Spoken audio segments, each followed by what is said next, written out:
What is going on, guys? Welcome back to the channel. Critical Overlord here. We're going to be talking about Scream 7 in this video here today. Going to be theorizing, going over some rumored plot details, just speculating on some of the stuff that came out online recently these past few days, over the weekend, whatever. Before I go into the meat and potatoes of this video, I do want to talk about this casting call that was posted last week and how it correlates to a video I put up last week as well, when we found out that Patrick Dempsey would not be starring in the film as Mark Kincaid. That's not Sidney's husband. Her husband is now Mark Evans, who's going to be played by Joel McHale, something that of course sent the fandom into a titsy as usual. So when it comes to this casting call, the casting call references that Scar Tissue, which you know is the working title for Scream 7, is looking for drama students to be featured in this film in some capacity. I put up a video related to Mark Kincaid, Patrick Dempsey's involvement, Joel McHale, and at the very end of that video, way before this casting call came out, I stated, do not be shocked if Scream 7 features a callback to a conversation that occurred between Sidney Prescott and Judy Hicks during Scream 4. I told you guys to listen to that conversation if you were interested in starting to piece together what that callback to be. Well, now you have this casting call saying that they're looking for drama students. And who was in a play together in high school? Sidney and Judy. According to Judy anyway. Sidney didn't remember anything about it.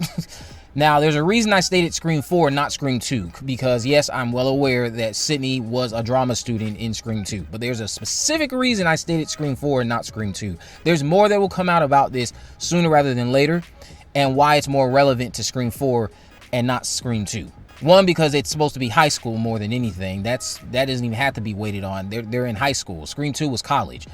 But now I want to talk about the rest of the characters that allegedly are going to be featured in this film. 6 of them in total who we still don't know about. Just a recap of those characters and start theorizing on what the opening could be based off of one of these characters. So you have the characters that are going to be Sidney's youngest daughters, whose names I'm not going to reveal what their names are because these could be code names, but I'll just say this.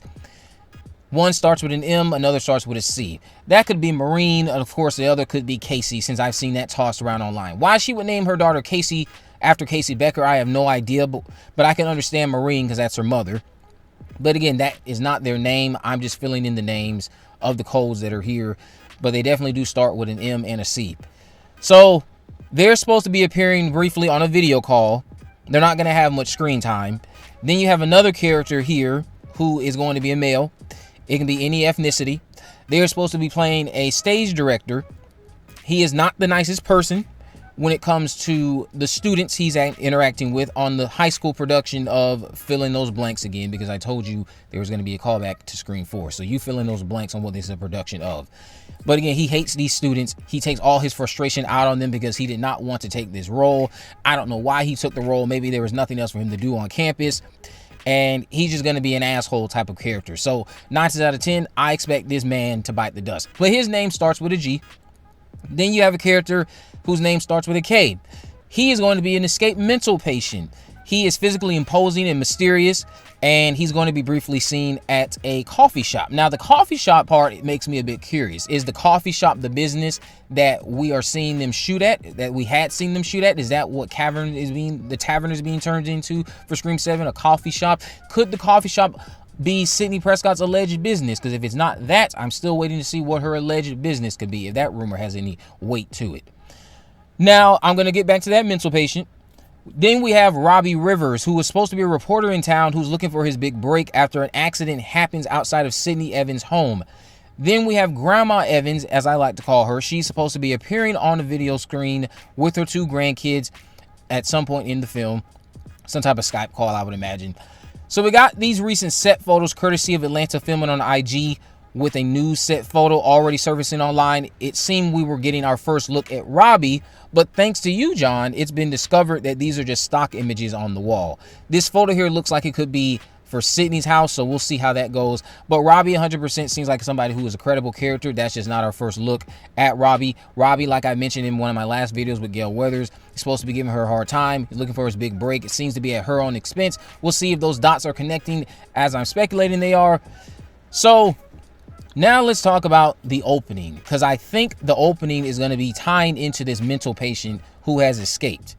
So back in 2022, Kevin Williamson told this to Entertainment Weekly about his original idea for Scream 4's opening, where it was Sidney versus Ghostface, and basically like a 15-minute bloody opening, he recalled it as. He said in that version, Sidney was the one attacked by Ghostface, but not the Ghostface that would terrorize Woodsboro throughout the rest of the film. She fought for her life.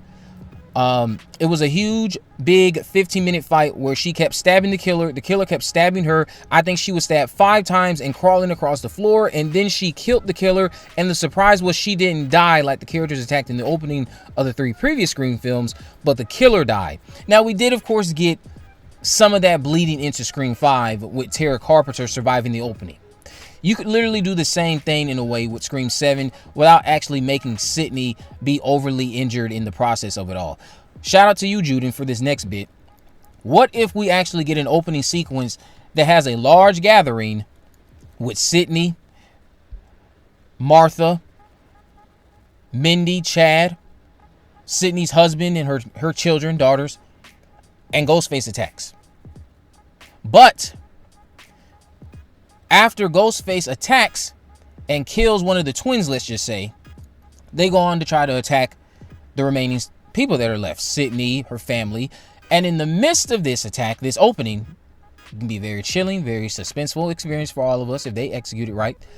Sidney ends up taking out this assailant, pulls the mask off, and it's, of course, someone we don't know. She recognizes the person, and it could be a next-door neighbor. This next-door neighbor then goes on to the asylum. They are the mental patient. Then they go on to escape, and that is how they end up outside of Sidney Prescott's home. That way, we're establishing early on this mental patient already has something against Sidney Prescott, because it is quite convenient and just seems a bit odd that they are outside of Sidney's house when someone allegedly runs them over. Why are you just outside of Sidney's house? What's going on? It seems like you purposely went there, like you have some sort of history with Sidney.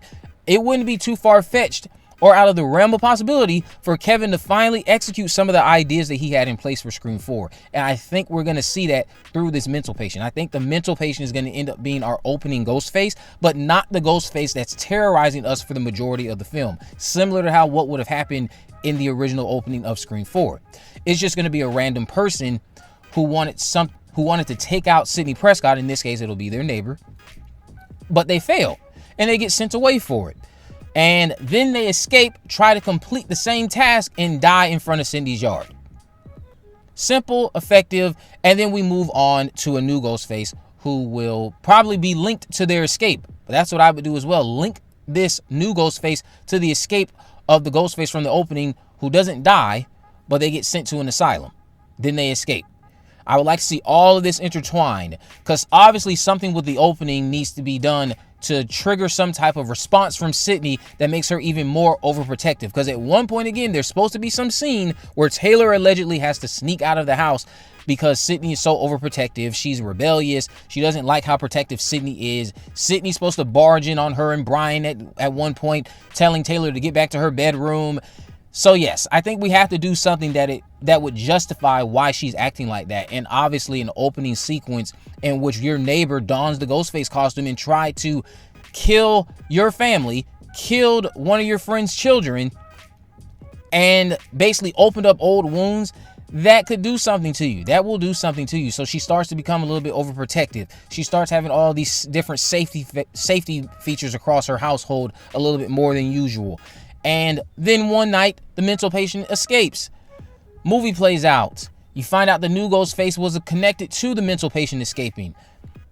I think we should do it. I think that is what they're going to do. I think Kevin Williamson is about to start utilizing some of his old ideas, and we're going to start off with an opening in which Sidney is attacked by a Ghostface who is not the primary Ghostface featured throughout the film, but they will be that mental patient. But we'll see. Let me know what you guys think about this down in the comment section below. If you haven't already, of course, make sure you subscribe, turn on post notifications so you can never miss a video. In the description, I'll have links to all my social media accounts. I am on Facebook, Twitter, and Instagram. You can message me there, of course. Let me know any movies, news, or reviews you'd like me to cover in the future. And with all that in mind, guys, I will see you in the next video.